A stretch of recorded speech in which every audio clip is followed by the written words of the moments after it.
찬송가 364장을 찬송하시겠습니다. 찬송가 364장을 찬송하시겠습니다.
함께 기도하겠습니다. 2025년 한 해도 깊이 주님께 나아가 우리 삶을 통해서 하나님의 뜻을 이루시는 응답의 한 해가 되기를 기도하겠습니다. 두 번째로 기도하실 때 2025년 승리교회 모든 모임과 예배 가운데 성령님의 임재가 충만하시기를, 특별히 금요기도회 가운데 성령 하나님의 능력과 회복의 역사가 충만하여서 진정한 부흥이 있기를 기도하겠습니다. 박규성 위임 목사님께 성령님 늘 함께해 주셔서 하나님의 거룩한 통로로 사용해 주시기를 기도하겠습니다.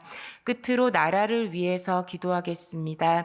가족을 잃은 이들의 슬픔을 깊이 위로해 주시고 대한민국의 모든 영역을 선하신 하나님의 손길로 세워주시길 기도하겠습니다. 이 제목 가지고 다 함께 기도하시겠습니다.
오늘 우리에게 주시는 하나님의 말씀은 이사야 63장 7절에서 14절 말씀입니다.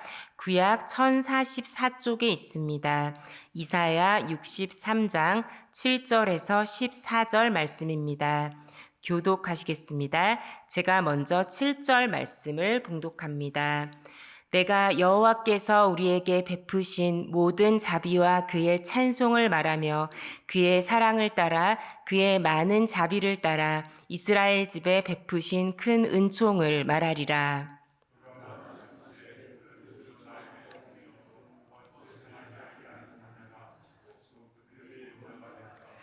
그들의 모든 환난에 동참하사 자기 앞에 사자로 하여금 그들을 구원하시며 그의 사랑과 그의 자비로 그들을 구원하시고 옛적 모든 날에 그들을 드시며 안으셨으나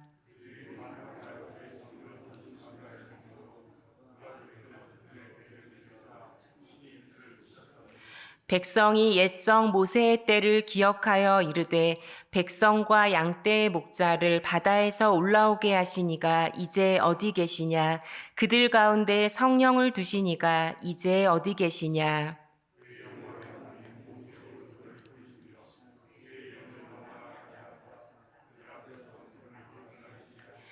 그들을 기품으로 인도하시되 광야에 있는 말같이 넘어지지 않게 하시니가 이제 어디 계시냐? 여호와의 영이 그들을 골짜기로 내려가는 가축같이 편히 쉬게 하셨도다. 주께서 이와 같이 주의 백성을 인도하사 이름을 영화롭게 하셨나이다 하였느니라. 아멘. 샬롬. 이 새벽에 늘 우리 곁에 계시며 어떤 상황에도 기뻐할 이유가 되시는 하나님의 은혜가 함께 하시길 축복합니다. 수영로 교회 이규현 목사님의 목회를 말하다라는 책에서 이 목사님이 섬기는 교회에 불문율 같은 것이 있다고 합니다. 문제가 있으면 하나님께 아뢰고 기도하기입니다. 사람과 먼저 의논하거나 또 회의하지 않고 하나님께 먼저 나아가 기도한다는 데 초점이 있습니다. 다시 말씀드리겠습니다. 문제가 있으면 하나님께 아뢰고 기도하기. 문제에서 예수 그리스도께로 시선을 옮기도록 하는 것이 중요합니다. 예수님을 묵상하고 예수님께 묻고 또 문제를 푸시는 예수 그리스도의 방식을 배워야 합니다. 왜냐하면은 예수 그리스도는 모든 질문에 답이 되시기 때문입니다. 우리 목회를 할 때 이렇게 모든 시선을 문제에서 예수 그리스도께 옮기는 것이 그토록 중요하듯이 우리의 삶 속에도 마찬가지입니다. 또 이렇게 한 해를 시작하면서 좀 가벼운 마음보다는 우리 개인의 삶과 또 우리 삶과 뗄 수 없는 또 나라의 여러 문제들을 생각할 때 무거운 마음이 참 많이 드실 것입니다. 우리 힘으로 풀 수 없는 문제를 가지고 이 새벽에 나오신 성도님 계시다면 우리의 그 모든 시선을 들어서 모든 질문에 답이 되시는 예수 그리스도를 바라보는 은혜 주시기를 기원드립니다. 오늘 본문 말씀에서도 이스라엘이 굉장히 큰 어려움 속에서 하나님을 찾고 있습니다. 하나님이 어디 계시냐고 탄식하며 질문하고 있는데요. 우리 11절 말씀에는 두 번 이제 어디 계시냐, 이제 어디 계시냐, 또 13절에서도 이제 어디 계시냐라고 질문하면서 하나님이 계시지 않는 것처럼 느껴지는 상황 속에서 질문하고 있습니다. 하나님이 어디 계신지 질문할 수밖에 없는 이런 절망적인 상황에 빠진 이유가 대체 무엇일까 살펴보겠습니다. 우리 9절, 10절 말씀을 다시 읽겠습니다. 9절, 10절. 그들의 모든 환난에 동참하사 자기 앞에 사자로 하여금 그들을 구원하시며 그의 사랑과 그의 자비로 그들을 구원하시고 옛적 모든 날에 그들을 드시며 안으셨으나 그들이 반역하여 주의 성령을 근심하게 하였으므로 그가 돌이켜 그들의 대적이 되사 친히 그들을 치셨더니. 하나님께서 이 이스라엘 백성들에게 베푸신 사랑은 굉장히 실제적이고 직관적이어서 좀 이렇게 둔하다고 해서 모를 수가 없는 그런 사랑입니다. 우리 9절 후반부에 이런 표현이 있어요. 그들을 드시며 안으셨으나라고 말씀하고 있습니다. 그냥 어떤 머릿속에 있는 그런 추상적이고 닿을 수 없는 사랑이 아니라 이 하나님의 이스라엘 백성을 향한 사랑은 그들을 구원하시고 모든 환난에 동참하시는 사랑, 그리고 그들을 드시며 안으시는 사랑이었습니다. 하지만 그들은 반역했습니다. 드시며 안으시는 사랑을 뿌리치고 돌아서고 외면하는 그들을 하나님께서 이제는 친히 치셨다라고 말씀하고 있습니다. 안타깝게도 하나님을 향하여서 어디 계시냐라고 질문할 수밖에 없는 상황에 빠진 이유가 바로 그들 자신에게 있었습니다. 이런 어두운 상황 속에서 탄식하며 질문하며 그들은 오늘 본문 말씀의 11절에서 14절까지 과거를 기억하고 있습니다. 오늘 이 시간에는 우리 과거를 기억하는 어떤 방식에 초점을 두고 싶습니다. 우리 본문에서 이스라엘 백성들이 과거를 기억하는 방식을 살펴보기 원하고요. 또 우리 자신이 과거를 기억하는 방식은 어떠한지도 함께 돌아보기 원합니다. 우리 기억은 어떤 분들은 나는 굉장히 정확해서 내 기억은 틀림이 없다라고 얘기하시고 생각하시는 분도 계세요. 근데 우리는 우리의 기억은 우리 그 기억에 대한 그 나의 뭔가 개인적이고 주관적인 해석이 늘 달려있기 때문에 우리 두 사람이 같은 시간과 공간을 같이 경험해도 이 사람마다 다른 관점의 기억을 가지게 됩니다. 우리가 과거를 돌아보는 관점은 크게 이제 수치와 은총이라는 두 가지 관점으로 크게 나눌 수가 있겠습니다. 수치라는 말 좀 이렇게 부끄러움 이런 말로 좀 쉽게 표현할 수 있을 것 같은데요. 제임스 스미스의 시간 안에 사는 법이라는 책에서는 이 수치에 대해서 이렇게 말하고 있습니다. 수치는 계속해서 우리가 목을 빼고 의기소침한 눈으로 과거를 후회하는 삶으로 바라보게 한다. 이런 집착의 고도로 영성화된 형태는 스스로 거룩함으로 가장한다. 하지만 실상은 은혜의 반대이다. 수치는 영적 자기개발이라는 거짓말을 먹고 살아가며 나의 과거를 실패로 간주한다. 우리 새벽이라서 좀 이 글이 잘 들어오지 않으실 수 있는데요. 겉으로 보기에는 좀 과거를 돌아보고 회개하는 아주 거룩한 모습으로 보일지라도 과거를 돌아보면서 내가 기억하는 방식이 계속해서 후회하고 또 실패만을 발견한다면 그것이 바로 수치의 관점입니다. 그렇게 여러분 자신의 뭔가 역사, 나의 과거를 좀 부끄럽다, 수치스럽다라는 관점으로만 바라본다면 그 기억에 안타깝게도 하나님의 은혜의 흔적을 결코 발견할 수 없습니다. 또 제임스 스미스는 은총에 대해서 이렇게 말씀하는데요. 은총은 놀라운 일을 이루시는 하나님의 자비라는 진리를 먹고 살아간다. 나의 과거, 나의 이야기는 하나님과 하나님의 이야기에 들어가 있고 하나님은 내 삶에 새로운 장을 쓰고 계신다. 성도 여러분, 하나님이 우리의 과거 속에서 늘 큰 자비를 베푸셨다라는 것이 진리이심을 믿으시기 바랍니다.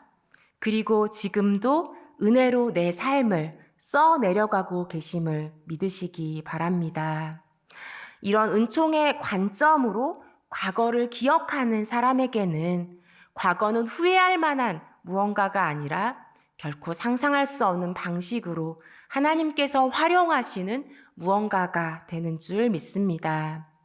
사랑하는 성도 여러분, 지금 이 시간 나는 실패한 사람이다. 과거에 내가 부끄럽다라는 생각으로 가득한 분 계시다면 그 모든 실패와 상처도 새로운 가능성으로 빚어가시는 하나님의 은총의 손길을 보실 수 있기를 축복합니다.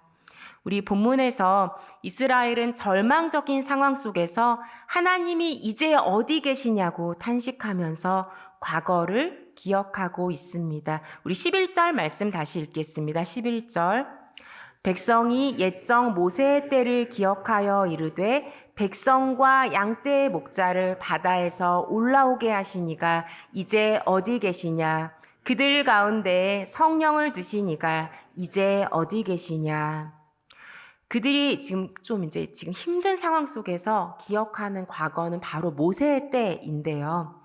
이 기억의 주제가 저는 개인적으로 굉장히 놀랍다고 생각하는데, 왜냐하면 이 모세의 때를 기억하면서 좀 그 광야 생활에 대한 후회와 또 실패의 기억을 하는 것이 아니라 그런 상황 속에서 하나님을 기억하고 하나님이 어떻게 일하셨는지를 기억하는 것이 이 어려운 상황 속에서 과거를 기억하는 이들의 주제이기 때문입니다. 그런 모세의 때를 기억했을 때 이들이 기억하는 것은 바다에서 올라오게 하시고 그들 가운데 성령을 두신 분, 구약 성경에도 성령이 나옵니다, 여러분.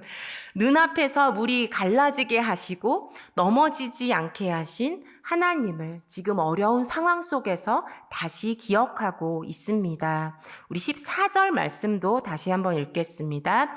여호와의 영이 그들을 골짜기로 내려가는 가축같이 편히 쉬게 하셨도다. 주께서 이와 같이 주의 백성을 인도하사 이름을 영화롭게 하셨나이다 하였느니라.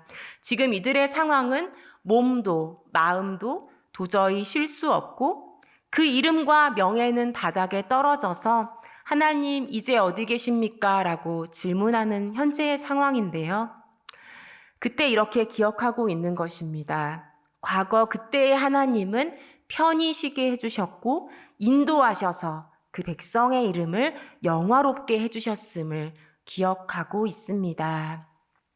아마도 수치의 관점으로 동일한 그 모세의 때를 기억한다면 바다는 두려웠고 광야는 힘들고 외로웠으며 우리 민족은 그때도 잘못만 했고 지금도 실패했다고 기억했을지 모릅니다. 그런데 놀랍게도 이스라엘은 은총의 관점으로 과거를 기억합니다. 본문 7절의 후반부에도 이렇게 말하는데요. 이스라엘 집에 베푸신 큰 은총을 말하리라고 고백하고 있습니다. 여러분, 은총은 위험 있는 산코파 새와 같은데요. 이 새가 어떤 새냐면은 어깨 너머로 이렇게 고개를 돌리고 있대요. 그런데 고개를 돌려서 뒤를 돌아보고 있는데요. 뒤를 돌아본다라는 것은 좀 이제 과거에 주의를 기울인다는 것이겠죠. 근데 고개가 뒤로 돌아가 있다고 해서 이 새가 뒤로 가지 않습니다. 고개는 뒤를 돌아보고 있지만 앞을 향해서 움직이고 있습니다. 그 입에는 알이나 씨앗을 물고 있는데요. 이것은 앞으로의 삶, 장차 올 삶을 의미합니다. 과거를 돌아본다라는 것은 그때가 정말 좋았지. 내 삶이 예전에 20년, 30년 전이 좋았지. 우리 교회가 그때가 좋았지. 우리 나라가 그때가 좋았지라고 생각하면서 계속해서 옛날로 돌아가기를 바라는 그런 것이 아니라 미래를 향해서 잘 살아가기 위해서 자기 자신이 어디서 왔는지를 자각하는 것입니다.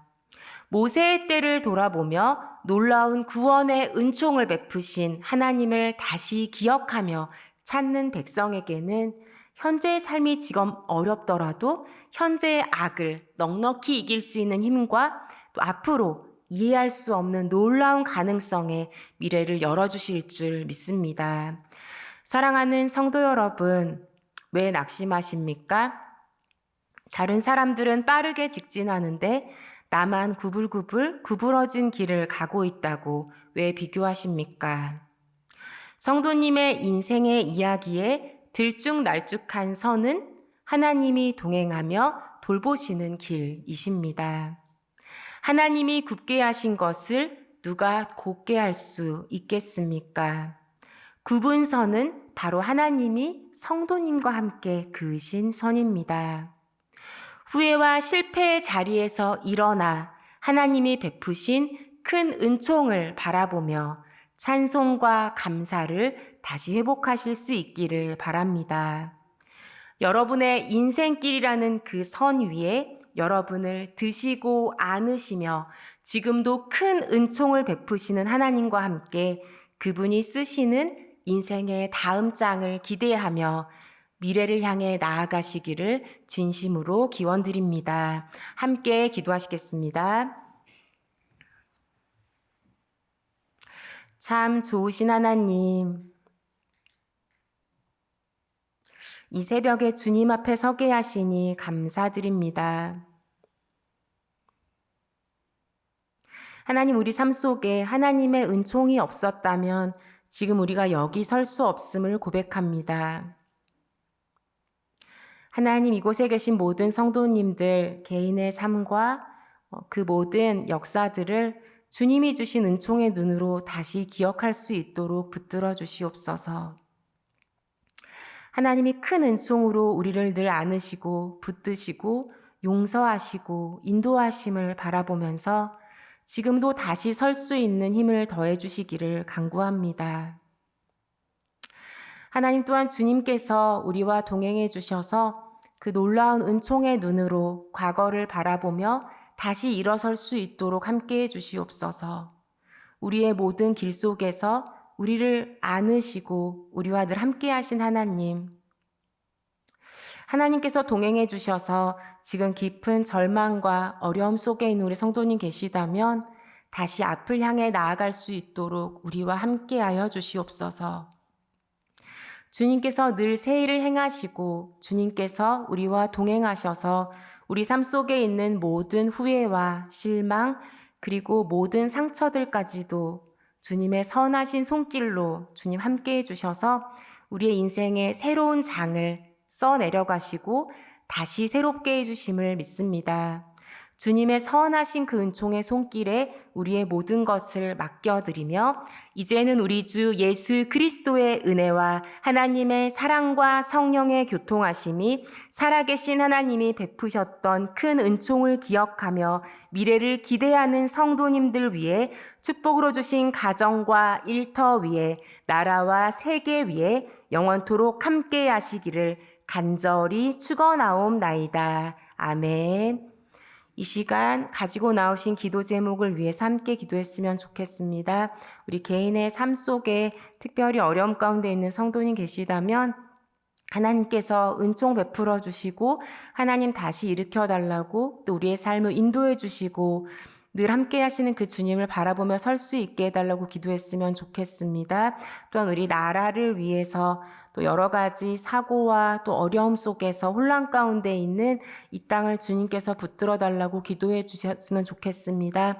우리 과거의 모든 역사 가운데 함께 하셨던 하나님, 우리 민족의 모든 고통 가운데도 다시 일으켜 세워주셨던 그 하나님께서 우리를 붙들어 주시고 다시 안아주시고 또 우리 가운데 기도하며 하나님 앞에 깨어 나아갈 수 있도록 다시 우리를 새롭게 해달라고 또 나라를 위해서 또 교회를 위해서 이 시간 함께 기도하시겠습니다.